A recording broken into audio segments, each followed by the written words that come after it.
दोस्तों आज हम देखेंगे कि किस प्रकार कंस्ट्रक्शन की दुनिया में नए नए प्रकार के आविष्कारों का इस्तेमाल किया जा रहा है और वो कैसे इंसान की कार्य करने की गति और कुशलता को पहले से कहीं अधिक बढ़ा रहे हैं। तो इस वीडियो को शुरू से लेकर अंत तक पूरा जरूर देखिएगा ताकि आप कोई भी महत्वपूर्ण जानकारी मिस न कर दें।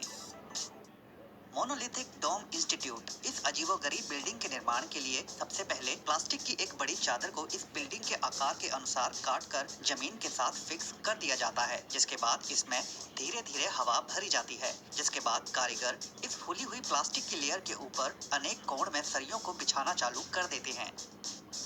और एक बार सरियों को पूरी तरह से लगा देने के बाद क्रेन की मदद से इस प्लास्टिक की फूली लेयर के ऊपर कंक्रीट के मिक्सचर को डाला जाता है और इसे पूरी तरह से कंक्रीट से ढक दिया जाता है। और जब कुछ दिनों तक इस कंक्रीट को यूं ही छोड़ देने के बाद जब यह सूख जाता है तो नीचे लगी प्लास्टिक की चादर के अंदर से हवा को निकाला जाता है, जिसके बाद यह ढांचा उसी अवस्था में ही बना रहता है और एक अद्भुत विशेष प्रकार का बिल्डिंग का आकार सामने उभर आता है, जिसकी बनावट बिना ईंटों और पिलर के तो होती ही है, साथ ही साथ इसके विचित्र आकार के कारण यह लोगों का ध्यान भी अपनी तरफ स्वाभाविक ही खींच लेती है।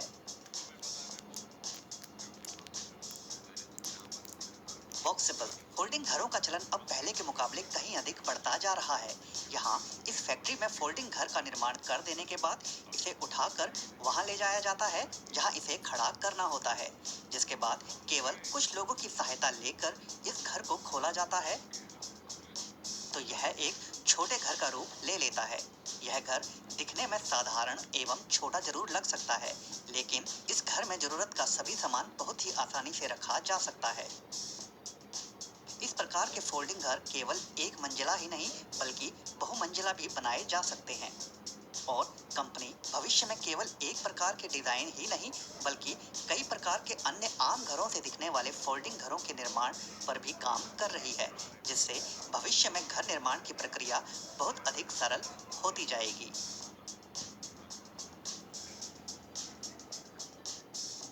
Bed block system. यहाँ एक खास प्रकार के कंक्रीट के बड़े ब्लॉक्स का निर्माण किया जा रहा है, जिसके लिए प्लास्टिक के अनेक मोल्ड्स को इस्तेमाल में लाया जाता है। कंक्रीट मिक्सचर तैयार कर लेने के बाद इसे इन प्लास्टिक के मोल्ड्स के अंदर डाला जाता है और जब वे सूख जाते हैं तो उन्हें निकाल लिया जाता है। इन ब्लॉक्स की सबसे बड़ी खासियत यह होती है कि इनके द्वारा दीवार का निर्माण करने पर किसी भी प्रकार का अन्य सीमेंट इत्यादि की आवश्यकता नहीं पड़ती, क्योंकि इन ब्लॉक्स में आपस में पकड़ बनाने वाले अनेक खांचे इस ब्लॉक में पहले से ही बने होते हैं, जिसके कारण जब इन ब्लॉक्स को क्रेन की मदद से एक के ऊपर एक रखा जाता है तो यह आपस में फिक्स हो जाते हैं, जिससे एक मजबूत पकड़ इनकी आपस में बन जाती है और यह स्थिर बने रहते हैं।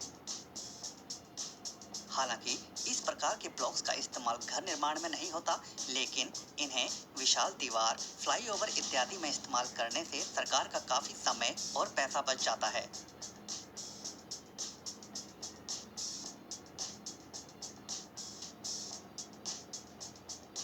नोवा आर्क। इस प्रकार की क्रांतिकारी तकनीक शायद ही आपने पहले कभी देखी होगी। कई बार विशाल जन समूह के लिए आयोजन का प्रबंध किया जाता है, जिसके लिए आज के समय में कुछ इस प्रकार के प्लास्टिक के लेयर से तैयार एक खास प्रकार के डोम जैसी आकृति वाले टेंट का भी इस्तेमाल किया जा रहा है। इन्हें एक गुब्बारे की भांति फुला दिया जाता है और इसमें हवा को भरने पर एक खास आकृति भी बन जाती है,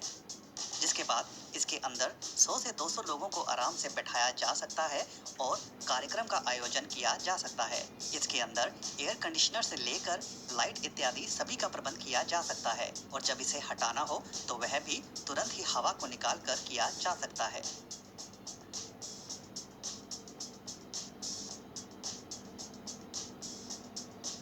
कंक्रीट रोलर। यहाँ इस मजेदार टूल को देखकर आप भी समझ गए होंगे कि किस प्रकार एक साधारण से दिखने वाले कंक्रीट के रास्ते को कहीं अधिक सुंदर भी बनाया जा सकता है। इस रोलर को जब हल्के गीले कंक्रीट के ऊपर चलाया जाता है तो यह उस कंक्रीट पर एक टाइल रूपी डिजाइन उभारता जाता है, जिससे साधारण सा दिखने वाला रास्ता और अधिक सुंदर बनता जाता है। साथ ही साथ वह फिसलन भरा भी नहीं रहता, जिससे लोगों के उस पर चलने पर वे फिसलते नहीं हैं।